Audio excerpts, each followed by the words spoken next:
Waalaikumsalam warahmatullahi wabarakatuh. Berjumpa lagi bersama saya Wong Gandeng sak donya. Mohon untuk tidak disebutkan nama dan identitas sampean ataupun siapapun dalam pembicaraan kita karena kita akan naikkan ke dalam konten YouTube.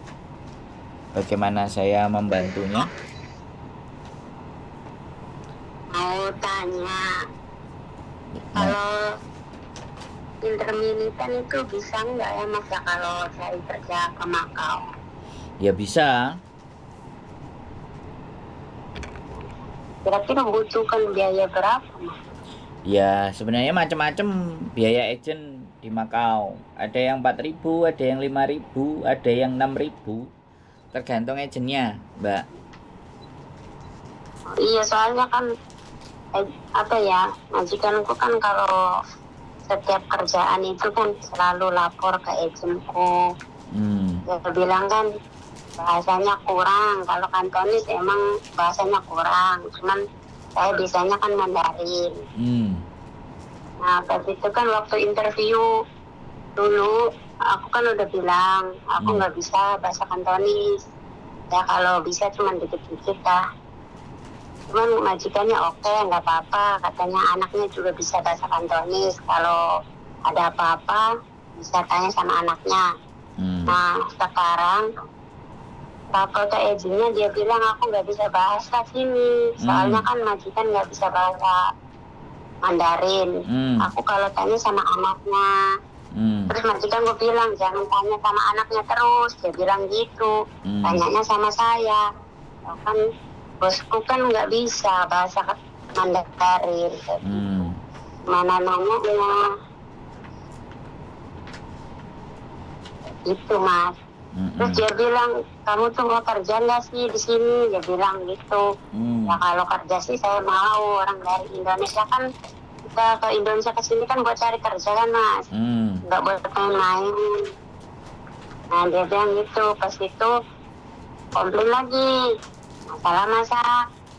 Nah pas masak kan aku nggak dibolehin masak, terus ngajarin kalau majikannya satu kali ngomong dia harus bisa. Ya aku kan kalau harus bisa itu mikir dulu gitu, apa ini namanya kayak gitu, nggak langsung ambil gitu. Nah waktu itu kan dia ngomong sama izinnya aku nggak bisa masak, kerjaan gue kan cuma bersih-bersih Mas. Anaknya udah gede satu, cuman udah pada kerja sih. Majikan cewek cowok aku kerja, aku di rumah sendiri, bagiannya bersih-bersih. Kalau masak nungguin dia pulang. Nah nungguin dia pulang pas itu kan disuruhnya cuma nyuci sayur, nyuci ikan. Tuh pas itu dia yang masak, aku bantuin masak, dia nggak boleh. Kayak gitu. Terus aku gimana? Apa Mbak?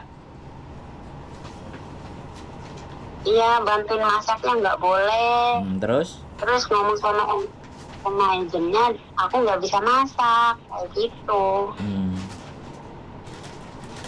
Terus kalau ada masalah di rumah ya lapornya ke agen. Aku kan bisa bahasanya sama anaknya, bisa komunikasi sama anaknya. Cuman majikanku nggak suka, jangan sedikit-sedikit ngobrolnya sama anaknya. Terus aku ngobrol sama siapa, sedangkan majikan cowokku juga dia nggak bisa bahasa. Yang bisa bahasa Mandarin cuman anaknya. Aku kalau nggak bisa, kalau majikanku ngomong ini kan aku ngomong sama anaknya, ini mama kamu ngomong apa kayak gitu. Oh mama aku ngomong kayak gini. Tuh Mas. Sering majikanku itu bilang kalau kamu nggak suka kerja di sini, ya udah ngomong sama aku, nanti aku ngomong sama agenmu, dia bilang gitu. Aku nggak ngomong sih, soalnya aku juga masih mau kerja kan Mas di sini. Sering ngomong kayak gitu. Pas itu agennya ngomong kalau kamu nggak suka kerja di situ, katanya udah keluar. Aku bilang aku masih mau kerja di sini. Kalau aku sih nggak mau keluar sendiri. Kalau majikan yang ngecat aku ya aku keluar loh. Tuh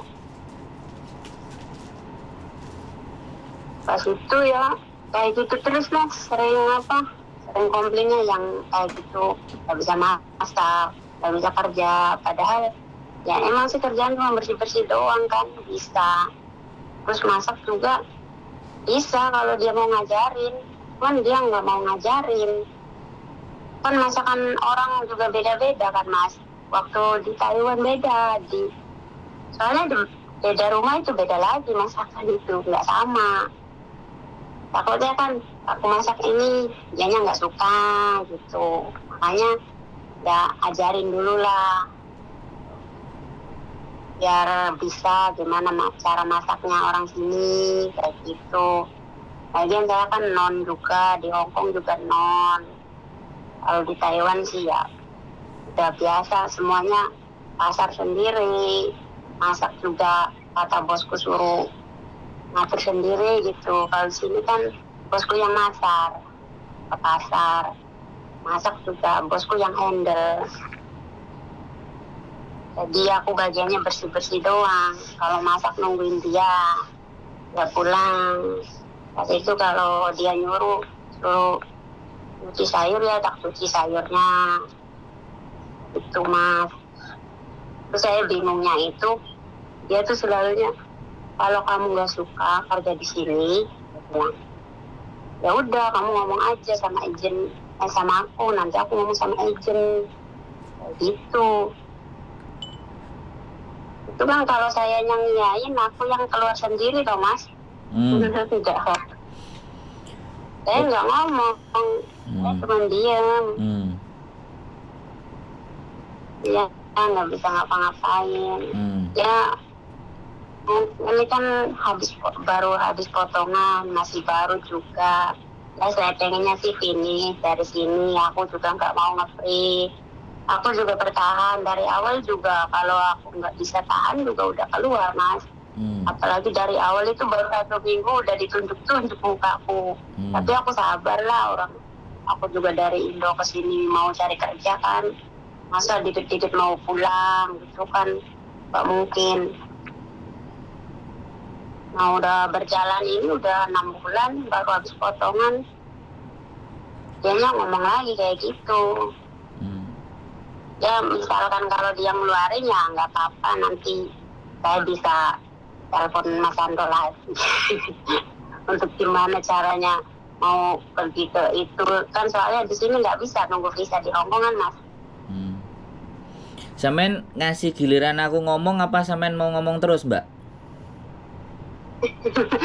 Iya maksudnya mau curhat dulu. Loh iya. Iya enggak. Saya bilang sampean ini minta didengerin atau minta solusi atau mau bertanya atau bagaimana? Kalau sampean minta didengerin, saya dengerin terus. Tapi sampean nggak akan dapat. Loh, nggak apa-apa. Namanya orang curhat ya saya harus biarkan dulu 8 menit sampean ngomong kan. Saya belum ngomong sedikit pun. Nah, kalau sampean berharap saya ngomong, sekarang gantian saya ngomong. Kalau sampean mau dengerin saya ngomong. Oke? Jadi nggak ada masalah. Orang kalau mengulang cerita itu sebenarnya dia dalam bentuk kebingungan. Jadi sampean ini bingung. Sekarang gini aja ya. Mbak. Selama majikan itu masih ngomong, sampean nggak usah gubris. Wong sampean kepingin kerja kok. Ya. Sampean kuatkan itu, memang tekanan mental pasti akan kayak gitu. Ditunjuk-tunjuk muka, dikata-katain yang nggak beres, ngomongnya juga keras, itu biasa Hong Kong seperti itu. Dan sampean mulai berubah memikirkan bahwa ini bukan Taiwan. Ya. Karena ini banyak sekali. Sampean nggak pernah ngeliat konten saya. Orang anak XX Taiwan itu dalam 6 bulan, 7 bulan, 8 bulan itu sudah 1 bulan, 2 bulan udah banyak yang mencetat. Sekali lagi, teman-teman punya pengalaman di Taiwan, Hong Kong tidak sama dengan Taiwan. Jadi sampean harus merubah cara berpikirnya. Dan di Hong Kong bahasa Kantonis. Di Hong Kong Kantonis, di Taiwan Mandarin. Nah, sampean masuk ke Hong Kong otomatis mau nggak mau belajar dan menyesuaikan untuk berbahasa Kantonis. Walaupun saya sendiri kadang hampir 10 tahun saya juga nggak bisa bahasa Kantonis, tapi saya bahasa Inggris. Jadi sekali lagi sampean harus berubah. Selama sampean tidak dianterin ke agent, dan sampean tidak ngebreak, mereka pasti nggak akan ngelakuin itu karena cuma ngomong. Jadi mereka ingin membuat sampean untuk menyerah sendiri gitu. Nah, kalau prinsip saya, ya saya nggak akan mau nyerah. Ya saya akan terus memperbaiki, ya kan. Mau dia ngomel, mau dia apa, itu sudah makanan. 473 4.730 itu plus ngomel, plus ngamuk, plus marah. Jadi ini yang harus disadari teman-teman. Digaji segitu itu harus terima omelan, harus terima marahan. Yang penting tidak memukul, tidak menggunakan kekerasan fisik. Nah, itu dia. Jadi sekarang kembali ke diri sampean. Ini ujian, ya. Sekali lagi jangan bicara lagi tentang Taiwan. Ya kan? Walaupun kita ex Taiwan, tapi ini Hong Kong gitu loh. Jadi semua di mana bumi dipijak, di situ langit dijunjung. Itu kan pepatah. Lah sekarang sampean sudah menginjakkan kaki di Hong Kong, ikutilah tata cara orang Hong Kong. Jadi mindsetnya aja jangan dibalik lagi ke Taiwan. Terus ini orang yang berbeda. Nah ini loh yang harus dipahami sama teman-teman. Selama sampean tidak diantarkan ke agent, artinya dia masih butuh sampean. Tapi dia merongrong psikis sampean, mental sampean itu ditekan sampai akhirnya sampean jenuh, ya. Semuanya serba salah, semuanya kayak gini, semua kayak gitu. Wajar, orang baru kenal, orang baru tahu, dan orang membayar gitu loh Mbak. Jadi ya sudah, mau nggak mau kita harus belajar tata cara kehidupannya mereka karena kita tinggal bersama mereka. Ya nggak apa-apa, ya belajar. Makanya orang yang malas untuk belajar, orang yang tidak mau mencoba mengupgrade dirinya, yang terjadi seperti ini. Merasa tekanan, merasa berat. Kok nggak sama ya seperti yang dulu. Pasti akan dibandingkan dengan di masa lalu. Sedangkan masa lalu itu udah lewat. Yang kita pikirkan adalah masa depan. Nah kalau sampean sudah mengibarkan bendera putih, artinya sampean juga sudah menyerah dengan majikan ini, ya sudah, sampean one man notice. Jadi tulis surat bulan ini, bulan depan sampean keluar. Kan kayak gitu ceritanya. Rata-rata orang-orang selalu menyelesaikan potongannya di 6 bulan. Padahal setelah selesai potongan itu tinggal sampean menikmati hasilnya. Tapi mentalnya ini yang nggak kena. Jadi kena mental. Banyak sekali teman-teman yang mentalnya kena gitu. Jadi sesuatu kalau bahasa ilmiahnya itu shock culture namanya. Jadi kebudayaan yang tidak sama. Dan kita selalu mengingat kebudayaan masa lalu, kita mengingat experience kita di masa lalu. Beda. Ini tempat yang berbeda. Jadi seperti itu Mbak. Kalau sampean misalnya di interminate, ya sudah, apa boleh buat. Tapi selama dia tidak mengeluarkan sampean, teruslah bekerja. Teruslah bangun mental. 95% teman-teman yang di Hong Kong merasakan hal yang sama seperti yang sampean rasakan. Tidak ada yang tidak. Kalau toh pun ada yang ketemu langsung baik, ya. Ketemu langsung baik itu cuma 5%, Mbak. Dari 100 itu cuma 5, yang 95-nya itu sama. Karena karakter orang Hong Kong menaklukkan majikan itu ada yang 3 tahun, ada yang 2 tahun, ada yang 4 tahun. Nah itu tergantung sampean. Jadi seperti itu kalau saran saya ya. Sekali lagi, kalau sampean menyerah dan mengibarkan bendera putih, ya sudah, tinggal one man notice, selesai. Tapi kalau sampean menganggap bahwa ya sudah, oh ya sudah, sampean tonton. Selama sampean tidak disiram mukanya dengan air panas, selama sampean tidak dipukul, selama sampean masih dikasih makan, selama sampean bisa makan, itu hanya penyiksaan secara mental. Jadi tinggal bagaimana sampean kuat-kuatan. Tujuan awal bagaimana, sampean di PT berapa lama, lihat perjuangan sampean itu gitu, biar sampean kuat balik. Nah, dan kalau ada sempat hari libur, ya ketemu dengan orang-orang yang punya aura positif. Jangan yang sama-sama ngerumpi, oh iya majikanku juga kayak gini, ya jadinya tambah remuk. Tapi diisi dengan hal yang positif. Gimana? Ya makanya itu ada yang nambah parah itu temenku juga kalau ngomong kayak gitu. Majikannya nambah parah katanya. Nah, lebih cerewet gitu. Nah, jadi kita itu melihat sekitar, Mbak. Kalau kita mau maju ke depan itu ngelihatnya di sekitar, keliling kita. Jangan melihat ke atas. Ndangak, kesandung. Gitu loh. Jadi ngelihatnya bahwa selama sampean nggak dipukul, cuman dimaki-maki, biasa orang Hongkong maki-maki karena sampean juga nggak pernah dimaki-maki. Jatuhnya pasti ketika dimaki-maki gak terima. Pasti itu. Kan seperti itu rasanya. Saya ngerti, teman-teman semuanya hampir merasakan itu semuanya. Itulah Hongkong karakter. Kita berbicara. Orang Hongkong itu beraninya cuman memang di mulut.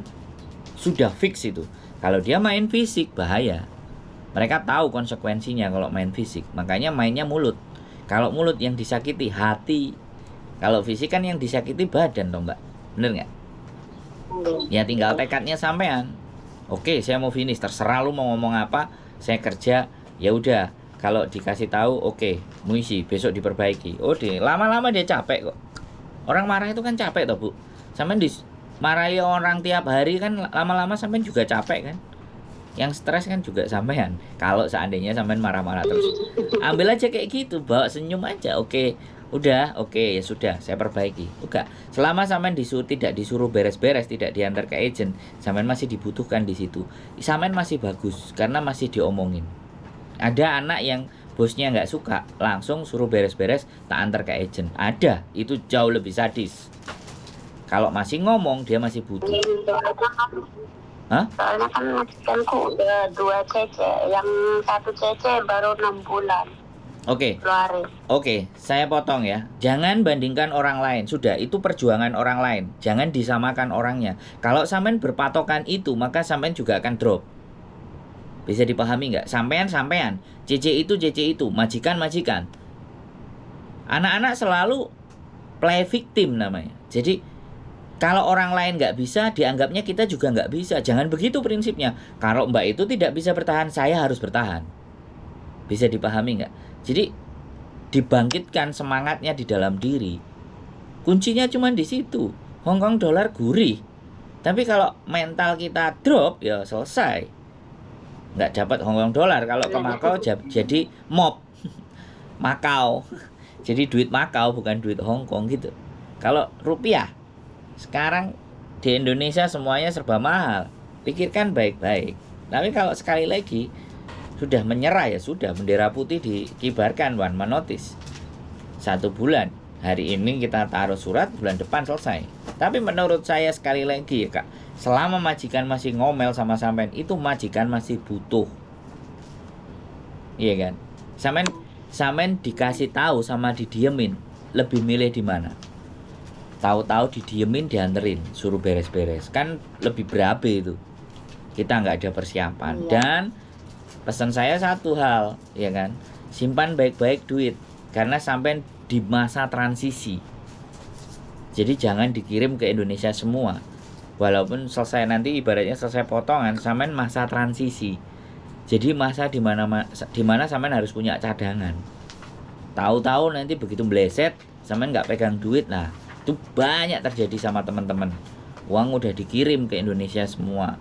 Giliran majikan di interminate, wis kalang kabut lah, bingung sembarang kalir, bla bla bla bla. Gak nyekel duit, akhirnya tergiur iming-iming di luar sana untuk overstay. Kalau di Taiwan kan kaburan. Kalau di Taiwan ada agen kaburan, di Hongkong tidak ada. Nah itu yang harus digarisbawahi. Jadi kalau overstay ya sudah overstay, sudah gelap. Paper.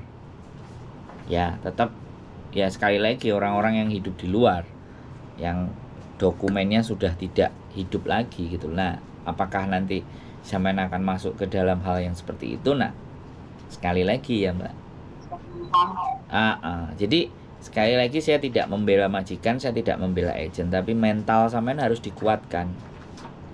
Kalau sampean dengerin konten saya satu, sampean akan memahami.